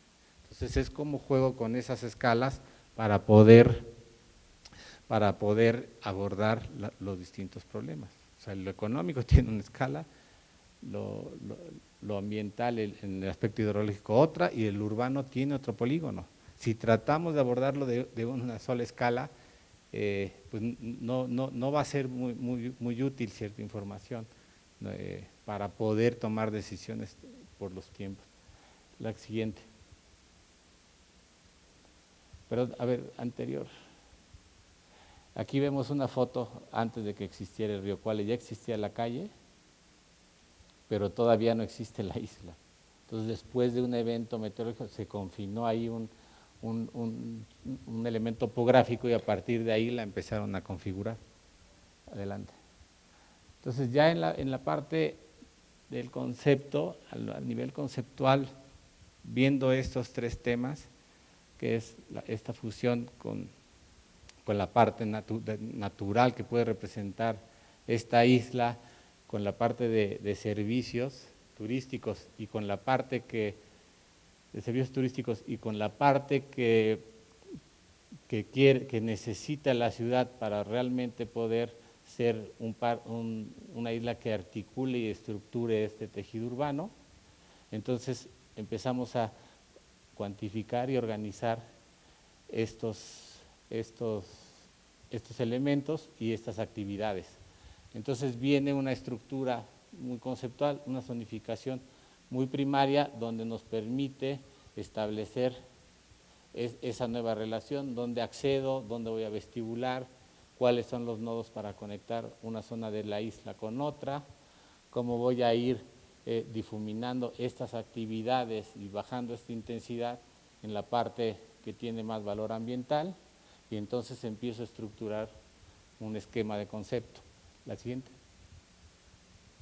Y entonces empezamos a generar estos criterios generales a partir de una serie de cortes por la forma de la isla, y decir cómo vamos a ir ordenando, respetando esta vegetación y devolviéndole esta relación del espacio de la isla hacia el río, cuando esta relación estaba cancelada.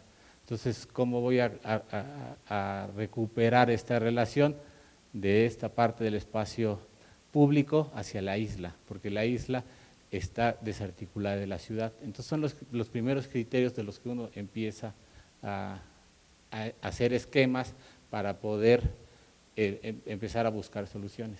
La siguiente. Entonces, se hacen muchos cortes para poder empezar a visualizar estas relaciones, cómo se va a hacer el manejo del río, cuáles serían estos materiales usar, cómo serían estos elementos arquitectónicos para encontrar esa permeabilidad, para encauzar las lluvias, para poder recorrerlo y para poder mirarlo también hacia la ciudad, de la ciudad hacia la isla. La siguiente. Entonces, nos pidieron dentro de este esquema generar una serie de etapas de desarrollo. Una pausa que se hace muy importante en esa zonificación que pasamos es una demanda de requerimientos. Aquí los requerimientos que nos da este plan maestro, o nos da esta zonificación, es poder cuantificar rápidamente en números preliminares cuánto puede costar el proyecto, porque desde el principio nosotros preguntamos cuánto van a invertir en este proyecto. Entonces, la parte financiera, nosotros vamos cuantificando esas zonas y entonces vamos detonando ciertos números para poder ver que sí haya esa factibilidad con el presupuesto y no suceda que termine el proyecto, se multiplique el presupuesto y terminan cancelando el proyecto. Es una de las limitaciones más grandes que hay. Entonces es muy importante ir cuantificando estas zonas, la siguiente, estos requerimientos y estos lineamientos que nos arrojan los primeros costos para poder cerrar ahí la propuesta y ser avalada por el gobierno. Es decir, con lo que tú me estás ofertando, está estimado que puede alcanzar el recurso para todos estos requerimientos que hemos ido definiendo. La siguiente. Y entonces, esta propuesta es la que se va conciliando y se le va explicando al cliente, decir, bueno, vas a tener estas estaciones de servicio, tantos comercios, vas a generar este vestíbulo para conectarte con el malecón, necesitas tantos puentes peatonales para conectarlo, necesitas habilitar este foro cultural, y entonces ahí estos requerimientos son los que se tienen que conciliar en esa etapa para poder avanzar ya a su desarrollo ejecutivo. La siguiente. La siguiente.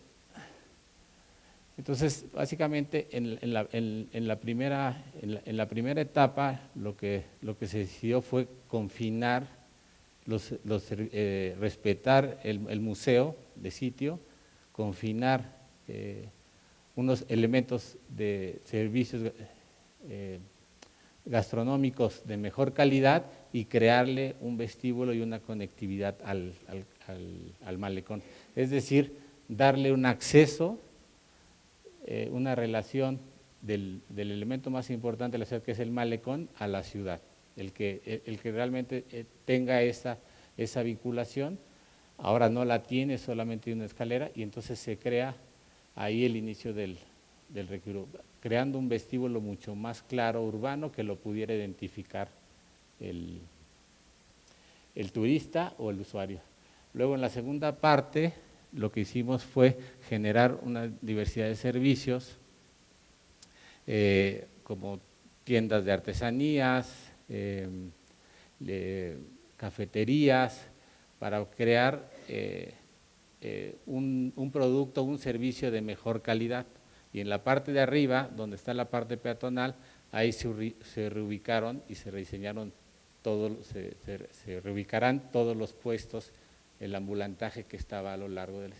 Es decir, es un elemento de negociación, se pasa a la parte a la parte donde más se concentran este tipo de servicios en Vallarta, y entonces se le hace un espacio peatonal para ese tipo de servicios, y entonces en la isla se cuida un espacio que pudiera generarle un mejor valor agregado y un servicio no solo al turista, sino al local, que tenga un lugar, una librería, un lugar para ir a tomar un café o mostrar productos artesanales de mayor valor.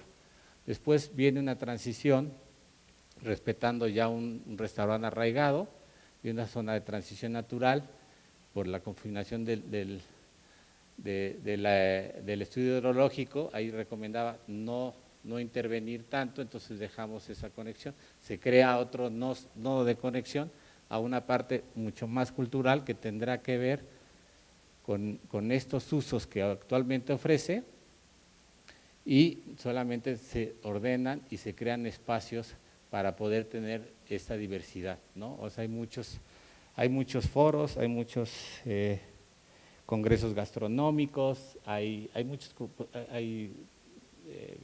cine, hay muchos elementos que conviven en Vallarta, pero que no tienen espacios como este para poder ser parte de esa vida también cotidiana. Entonces, estos conceptos de paisaje están mucho más abiertos para hacer espacios mucho más flexibles, es decir, no definirlo como tal, ¿no?, sino como un espacio donde puedo hacer una exposición de escultura, o ese mismo espacio puede ser un foro, ese mismo espacio me puedo tomar una clase de baile. Entonces, le tienes que dar esa diversidad para no generar tanta demanda de espacio, más espacio, más espacio. Entonces, el espacio solamente así se podría ir simplificando. En los claros, respetando el dosel de árboles importante se deja, y solamente en los claros se definen estos espacios, y al final el foro que era insuficiente se hace un foro al aire libre con un mirador hacia todo ese contexto natural, esa conexión con el medio natural.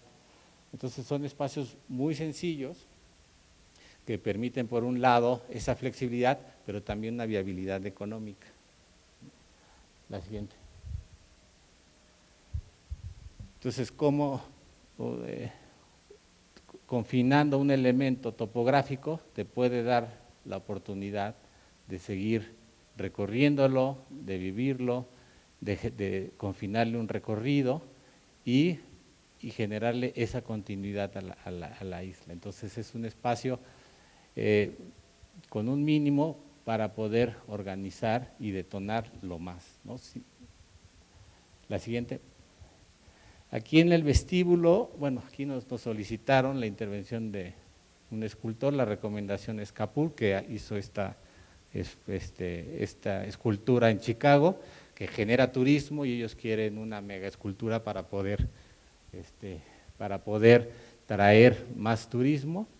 Y bueno, voy a ir más rápido para que ya no… La siguiente.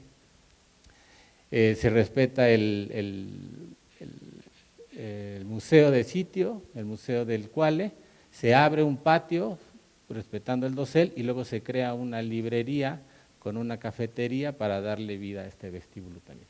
La siguiente.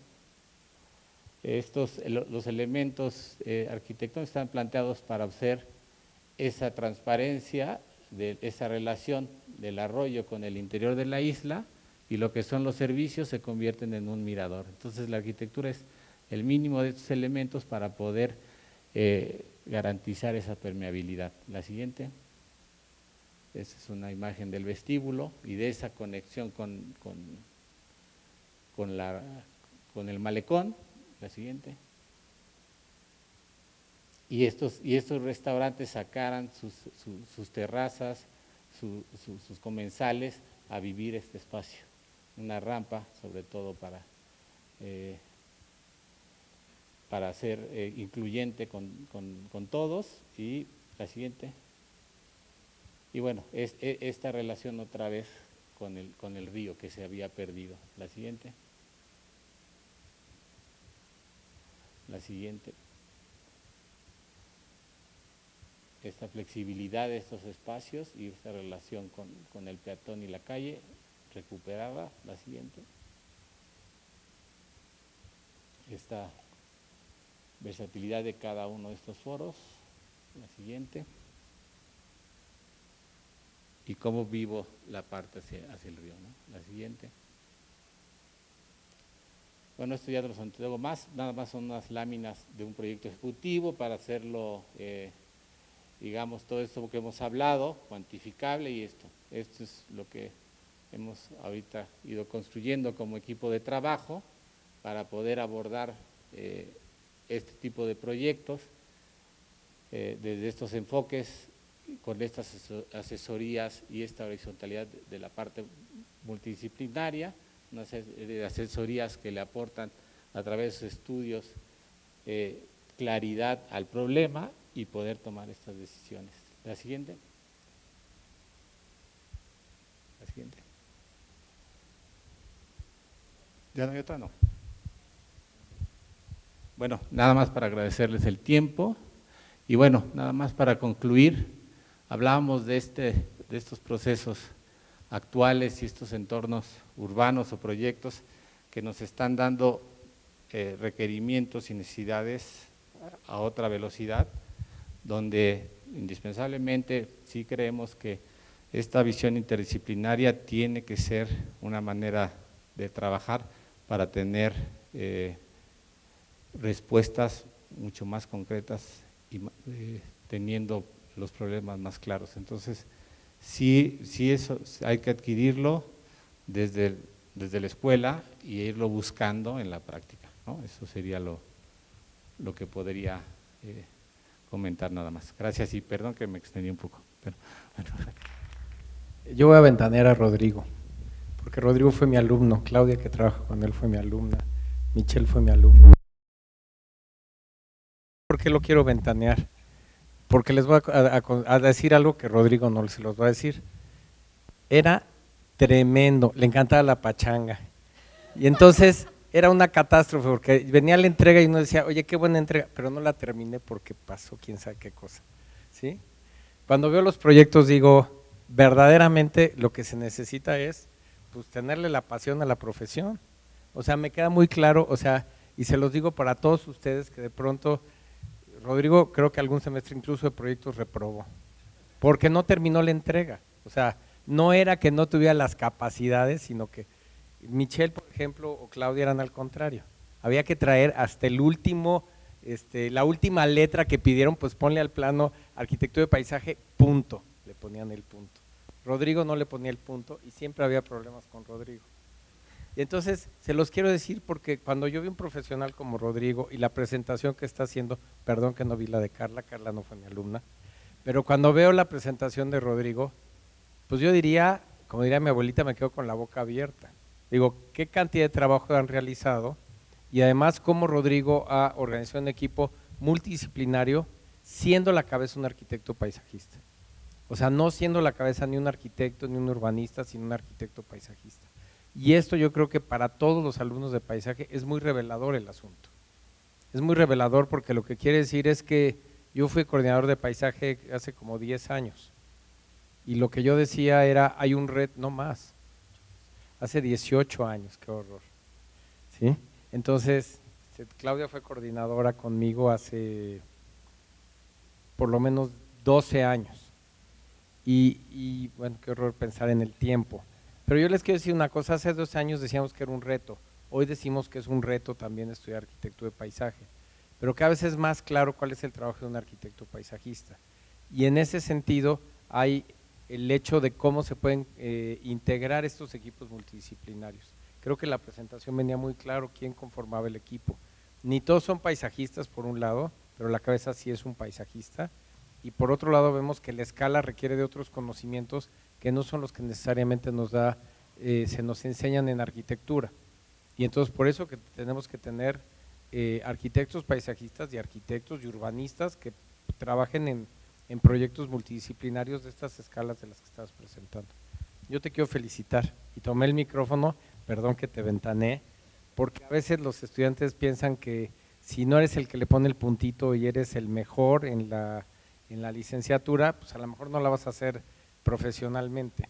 Y aquí creo que es importante cómo profesionalmente Rodrigo ya tiene un nombre, su despacho tiene un nombre, y es un nombre que se gana a través del esfuerzo y a través de la aplicación de ciertos conocimientos que evidentemente se han acrecentado enormemente de cuando salió de la licenciatura, pero que tiene que ver con saber trabajar con otros y poder formar los equipos. Yo te quiero felicitar por lo que vi en la presentación, de verdad, es cuando dicen, ay, si yo fui su maestro, por favor, tómenlo en cuenta. ¿Sí? Antes no lo conocía, Decía, no, quién sabe quién será. Pues también tengo que decir que Rodrigo fue mi maestro, ¿sí? Tiene un año más que yo, nada más. Y pues también es un placer poder ver el trabajo que se ha desarrollado durante tanto tiempo. Estaba viendo la lista del equipo y dije, wow, son un montón. Realmente se ha formado un equipo grande y las dos presentaciones tenían dos líneas diferentes. Una que va guiada hacia, bueno, la presentación de Carla que también hablaba sobre como funcionario, cuál es el ámbito en el que se puede trabajar, y eso es súper importante porque necesitamos paisajistas que sean tomadores de decisiones, como necesitamos la práctica privada que sea quien también sea contratados por funcionarios, ¿no? Entonces, de verdad agradezco mucho la presencia de los dos y que hayan decidido colaborar con nosotros, y en nombre del director que está aquí, ¿verdad? Y yo también quisiera darle la bienvenida oficialmente a Carla. Carla se está integrando como profesora, como investigadora, pero también dentro de sus actividades va a ser participar en paisaje, en la licenciatura de Arquitectura de Paisaje. Creo que aquí hay un punto muy importante, porque esto permite ver que no todo tiene que ser endogámico, o sea, no todos los que se formaron en paisaje son los profesores de paisaje, sino que también hay formación en otras universidades, en este caso en otro país, con una formación que finalmente enriquece también las perspectivas. Entonces, Carla, yo aprovecho para que los de paisaje sepan que pues vas a estar ahí por paisaje, algunos no te conocen, los que te van a ir conociendo, creo que fue un paso fundamental. Carla ganó una plaza y les voy a decir una cosa muy curiosa. Cuando yo vi que era arquitecta paisajista, dije, qué bueno, ¿y tú qué? No, qué bueno, pero yo no tuve nada que ver. Yo cuando vi que era arquitecta paisajista dije, le tenemos un futuro promisorio aquí. Tiene muchísimo trabajo y tiene mucho en qué apoyar, porque son perspectivas que sí, la formación cuenta, pero sobre todo la experiencia. Y yo te agradezco que hayas aceptado participar en este miércoles, Fa. ¿Sí? Pues les entregamos un reconocimiento, ¿no?